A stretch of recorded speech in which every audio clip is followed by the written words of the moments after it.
The walk, which began at Independence Square and concluded at the Colombo Municipal Council, was organized to raise awareness about gender-based violence and show support for survivors. Participants wore orange as a symbol of solidarity, representing support for survivors and a global commitment to eliminating gender-based violence.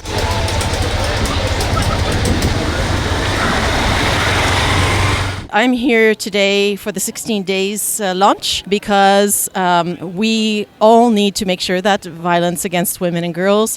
From the police side, we have established many steps to assure the women's rights and the security. So already we have introduced 109 hotline. So women now can report any kind of harassment to 24/7 to Women and Children Bureau. In all countries around the world, gender-based violence is a problem, and we're looking here to raise awareness and to create community spirit that will help to ensure, as best we can, that gender-based violence is reduced and eradicated, not just in Sri Lanka, but all around the world. Violence against women is a huge problem, and this year we're focusing on violence in the public sphere and safe public spaces that are so important for women to thrive, for women to develop, but it's also so important for a country to tackle. It's a cultural thing in Sri Lanka.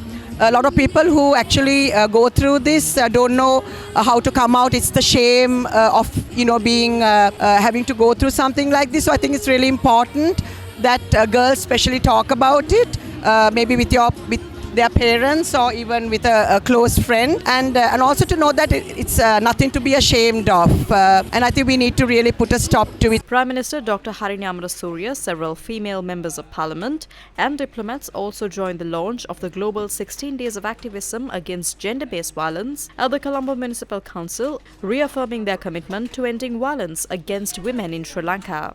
On behalf of the government of Sri Lanka, I stand here in solidarity with the UN Sri Lanka, the Forum Against GBV, and the many civil society organizations and stakeholders engaged in this critical effort. As we align ourselves with the UN global theme towards 30 years of the Beijing Declaration and Platform for Action, Unite to End Violence Against Women, we are reminded of the commitments made nearly 3 decades ago. Sri Lanka reaffirms its commitment to the Beijing Declaration and the critical areas of concern, including ending violence against women. However, affirming our commitments is not enough. If we are to end gender-based violence, we must move beyond words to action. The government will also prioritize creating inclusive public spaces, transport systems, workplaces, and institutions that are free from harassment and violence. This requires a multi-sectoral approach, aligning policies, allocating resources, and holding ourselves accountable for progress.